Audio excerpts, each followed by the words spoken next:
Wayanad DCC നേതൃത്വത്തിനെതിരെ Congress നേതാവ് തങ്കച്ചൻ തന്നെ കള്ളക്കേസിൽ കുടുക്കി 17 ദിവസം ജയിലിലിട്ടു. കള്ളക്കേസിൽ കുടുക്കിയത് ND അപ്പച്ചന് മർദ്ദനമേറ്റ ശേഷമെന്നും തങ്കച്ചൻ. പോലീസ് സത്യസന്ധമായി അന്വേഷിച്ചതിനാലാണ് താൻ രക്ഷപ്പെട്ടതെന്നും തങ്കച്ചൻ പറഞ്ഞു. അങ്ങനെയാണ് അവിടെ ഈ യോഗം അലങ്കോലമാകുന്നത്. അപ്പൊ അന്ന് DCC സെക്രട്ടറി, ഒരു വക്കീലായ DCC സെക്രട്ടറി എന്നോട് പറഞ്ഞിരുന്നു എന്നെ വീട്ടിൽ കിടത്തി വെക്കാൻ സമ്മതിക്കില്ല എന്ന് പറഞ്ഞു. അപ്പൊ ആ DCC സെക്രട്ടറിക്കും രണ്ടാം വാർഡിലെ ഒരു മെമ്പർക്കും, അദ്ദേഹം കോൺഗ്രസ് വിമതനായി കഴിഞ്ഞ പഞ്ചായത്ത് തെരഞ്ഞെടുപ്പിൽ നിന്ന് സ്വതന്ത്രനായി നിന്ന് ജയിച്ചിട്ട് രണ്ടാമത് കോൺഗ്രസിലേക്ക് ഒരു 6 മാസം മുമ്പ് കോൺഗ്രസിൽ അദ്ദേഹത്തിന്റെ നിരന്തരമായ അഭ്യർത്ഥന മാനിച്ച് ഞങ്ങൾക്കൊക്കെ കത്ത് തന്നിട്ട് ഞങ്ങളുടെയൊക്കെ ദയാദാക്ഷിണ്യം കൊണ്ട് കോൺഗ്രസിൽ വന്നു കയറിയ വ്യക്തിയാണ്. അവരൊക്കെ കൂടിയാണ് എന്നെ കൊടുക്കാൻ വേണ്ടി. എന്നെ മാത്രമല്ല, ഞങ്ങളൊരു 10-80 പേരോളം ഇവരെ എതിർക്കുന്നവരെ മുഴുവൻ പാർട്ടിയിൽ നിന്ന് പുറത്താക്കുക, അല്ലെങ്കിൽ പിന്നെ ഓരോ കേസിൽ കൊടുക്കുക. എന്നെ ഇങ്ങനെ ഒരു കള്ളക്കേസിൽ കുടുക്കിയിട്ടു. ഈ 17 ദിവസം ഞാൻ ജയിലിലായിട്ടു. DCC നേതൃത്വത്തിൽ നിന്ന് ഒരാളും എന്നെ കാണാനോ എൻ്റെ വീട്ടിൽ വരികയോ അല്ലെങ്കിൽ എന്നെ ജയിലിൽ സന്ദർശിക്കുകയോ എന്നെ ആശ്വസിപ്പിക്കുകയോ അങ്ങനത്തെ ഒരു ഇതും ഉണ്ടാക്കിയിട്ടില്ല. DCC പ്രസിഡന്റ് എന്നെ അറിയില്ല എന്ന് പറഞ്ഞു. അതിലെനിക്ക് പറയാനുള്ളത്, അദ്ദേഹമാണ് ഞാനെന്ന് ആ കാർഡ് എടുത്തിട്ടില്ല, വാർഡ് പ്രസിഡന്റിൽ നിന്നുള്ള ID കാർഡ് എനിക്ക് അദ്ദേഹം ഒപ്പിട്ട് തന്നിട്ടുണ്ട്. അപ്പോൾ തന്റെ കീഴിൽ പ്രവർത്തിക്കുന്ന ആൾക്കാരെ അറിയാത്ത ഒരാൾ ആ സ്ഥാനത്തിരിക്കാൻ അർഹനാണോ എന്നുള്ളത് അദ്ദേഹം സ്വയം ചിന്തിക്കണം. അപ്പോൾ ND അപ്പച്ചന്റെ അറിവോട് കൂടിയാണ് എന്നാണ് പറയുന്നത്.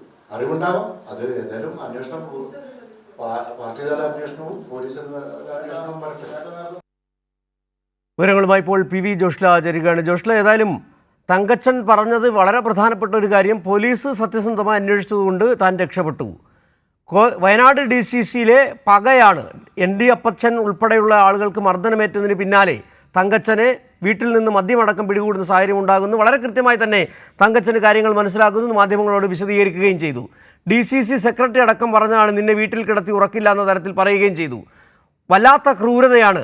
വയനാട്ടിൽ നമ്മൾ നേരത്തെ കണ്ടതാണ് DCC ട്രഷറർ NM വിജയൻ മകനും ആത്മഹത്യ ചെയ്യാനിടയാക്കിയ സംഭവം. അതിന് പിന്നാലെയാണ് സമാനമായൊരു സംഭവം. ഒരു കോൺഗ്രസ്സുകാരനെതിരെ കോൺഗ്രസ് നേതാക്കൾ തന്നെ രംഗത്ത് വരുന്നു. കള്ളക്കേസിൽ കുടുക്കി 17 ദിവസം അകത്തിടുന്നു. എന്തൊക്കെയാണ് വിവരങ്ങൾ?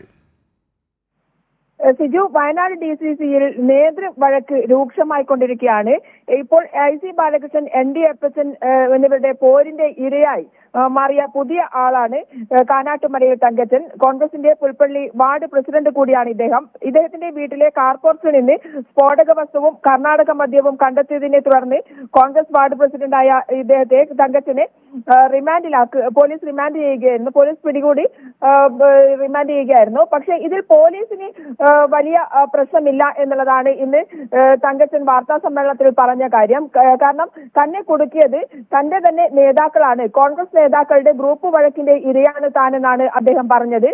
പോലീസ് കൃത്യമായും തന്റെ വീട്ടിൽ നിന്ന് ഇത് കണ്ടെത്തിയതിനെ തുടർന്നാണ് തന്നെ അറസ്റ്റ് ചെയ്യേണ്ടി വന്നത് എന്നുള്ള കാര്യമാണ്.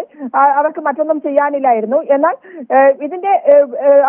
പോലീസ് നടത്തിയ സത്യസന്ധമായ അന്വേഷണത്തിലാണ് ബാക്കിയുള്ള കാര്യങ്ങൾ പുറത്തു വന്നത്. പിന്നീട് പോലീസ് തന്നെ സഹായിച്ചു, പുറത്തേക്ക് ഇറങ്ങാൻ സഹായിച്ചു. 17 ദിവസത്തെ ജയിൽവാസത്തിന് ശേഷമാണ് താൻ പുറത്തിറങ്ങിയത്. ബൈരക്കുപ്പയിൽ നിന്ന് കർണാടക മദ്യം വാങ്ങിയ മരക്കടവ് പുത്തൻവീട് PS പ്രസാദിനെ പോലീസ് അറസ്റ്റ് ചെയ്തു. കോൺഗ്രസ് ബ്ലോക്ക് വൈസ് പ്രസിഡന്റിനാണ് മദ്യം കൈമാറിയതെന്നും അഭിഭാഷകനായ DCC ജനറൽ സെക്രട്ടറി, മണ്ഡലം പ്രസിഡന്റ്, കോൺഗ്രസ് പഞ്ചായത്ത് അംഗം എന്നിവരടങ്ങിയ സംഘമാണ് ഗൂഢാലോചന നടത്തി മദ്യവും സ്ഫോടക വസ്തുവും കൊണ്ടുവച്ചതെന്നും പുൽപ്പള്ളി പോലീസിന്റെ ചോദ്യം ചെയ്യലിൽ പ്രസാദ് മൊഴി നൽകിയിരുന്നു. പ്രസാദിന്റെ ഫോൺ രേഖ പരിശോധിച്ചതെന്നും ഇവരുടെ പങ്കും പോലീസിന് വ്യക്തമായിട്ടുണ്ട്. അങ്ങനെയാണ് തങ്കച്ചൻ പുറത്തിറങ്ങുന്നത്. പക്ഷേ പുറത്തിറങ്ങിയ തങ്കച്ചൻ DCC നേതാക്കൾക്കെതിരെ കൃത്യമായി പോലീസിന് പരാതി നൽകിയിട്ടുണ്ട്. 6 പേർക്കെതിരെ പരാതി നൽകിയിട്ടുണ്ട്. എന്നാൽ തങ്കച്ചൻ ഇന്ന് വാർത്താ സമ്മേളനത്തിൽ പറഞ്ഞ മറ്റൊരു കാര്യം, KPCC പ്രസിഡന്റ് സണ്ണി ജോസഫ് തന്നെ വിളിച്ചിരുന്നു. ഇപ്പോൾ ആരുടെയും പേര് പുറത്തു പറയരുതെന്നും മാധ്യമങ്ങൾ അത് വാർത്തയാക്കുമെന്നും അതുപോലെ തന്നെ നേതാക്കൾ ഇതിൽ കുറ്റവാളികളായി പിടിക്കപ്പെടുമെന്നും അതിനുള്ള അവസരം ഉണ്ടാക്കരുതെന്നുമാണ് തന്നോട് KPCC പ്രസിഡന്റ് സണ്ണി ജോസഫ് പറഞ്ഞതെന്നാണ് അദ്ദേഹം ഇപ്പോൾ വാർത്താ സമ്മേളനത്തിൽ പറഞ്ഞിരിക്കുന്നത്. ഇതിനകത്ത് ഈ പ്രസാദ് എന്ന് പറയുന്നയാൾ, പ്രസാദ് തന്നെ സമ്മതിച്ചിട്ടുണ്ട് ഈ കർണാടക മദ്യം തങ്കച്ചൻ്റെ വീട്ടിൽ കൊണ്ടുവച്ചത് പ്രസാദ് തന്നെയാണെന്ന് പോലീസിന് മൊഴി നൽകുകയും ചെയ്തിട്ടുണ്ട്. ഇതിൽ ഈ സണ്ണി ജോസഫ് വിളിച്ചു പറഞ്ഞതിലൂടെ നമുക്ക് മനസ്സിലാക്കാൻ കഴിയുന്നത്, ഈ വിഷയം ശരിയായി അന്വേഷിച്ചു കഴിഞ്ഞാൽ അകത്തു പോകുന്നത് ND അപ്പച്ചൻ ഉൾപ്പെടെയുള്ളവരാകും. തീർച്ചയായും DCC പ്രസിഡന്റ് ND അപ്പച്ചനടക്കമുള്ള നേതാക്കൾ കേസിൽ പെടുന്ന അവസ്ഥയിലേക്ക് കാര്യങ്ങൾ പോകാനുള്ള സാധ്യതയുണ്ട്. കാരണം അദ്ദേഹം പറഞ്ഞത്, തങ്കച്ചൻ പറഞ്ഞ ഒരു കാര്യം, ജൂലൈ 12 കോൺഗ്രസ് വികസന സമിതി യോഗത്തിന് ശേഷം ആ വികസന സമിതി യോഗത്തിലാണ് ND അപ്പച്ചന് മർദ്ദനമേറ്റത് എന്നുള്ള കാര്യം നമ്മൾ ഓർക്കണം. അതായത് ND അപ്പച്ചന്റെ െതിരെ വലിയ ആരോപണങ്ങൾ ഉണ്ടാവുകയും കോൺഗ്രസിലെ പ്രശ്നം തീർത്തിട്ട് മതി മറ്റുള്ള കാര്യം എന്ന് പറഞ്ഞുകൊണ്ട് ND അപ്പച്ചനെ മർദ്ദിക്കുന്ന അവസ്ഥയിലേക്ക് കാര്യങ്ങൾ പോയിരുന്നു. കോൺഗ്രസ് പ്രവർത്തകർ തന്നെ മർദ്ദിക്കുന്ന രീതിയിലേക്ക്. അതിനുശേഷമുള്ള പകപോക്കലാണ് നടന്നുകൊണ്ടിരിക്കുന്നത്. അതിനുശേഷം പലരെയും പുറത്താക്കിക്കൊണ്ടിരിക്കുകയാണ്. മാത്രമല്ല പലർക്കെതിരെയും കേസുകൾ കൊടുത്തുകൊണ്ടിരിക്കുകയാണ്.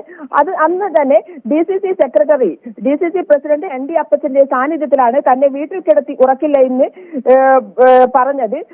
അത് തന്നെയാണ് സംഭവിച്ചുകൊണ്ടിരിക്കുന്നത്. ഇപ്പോൾ പിടിയിലായിരിക്കുന്നത് ഡമ്മി പ്രതി കൂടിയാണെന്ന് തങ്കച്ചൻ പറയുകയുണ്ടായി. ഗൂഢാലോചന നടത്തിയവർ പിടിയിലാകാനുണ്ട്.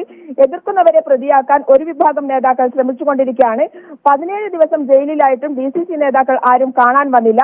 KPCC പ്രസിഡന്റ് അതിന് ഇന്നലെ ഫോണിൽ വിളിച്ചിരുന്നു, പ്രശ്നങ്ങൾ ഉണ്ടാക്കരുത് എന്നുള്ള കാര്യം. അതായത് കേസ് ഒതുക്കാൻ വേണ്ടി, പ്രശ്നങ്ങൾ ഒതുക്കാൻ വേണ്ടി KPCC പ്രസിഡന്റ് ശ്രമിക്കുകയാണ് എന്നുള്ള കാര്യം ഇന്ന് അല്പത്തിൽ തങ്കച്ചൻ വ്യക്തമാക്കിയത്.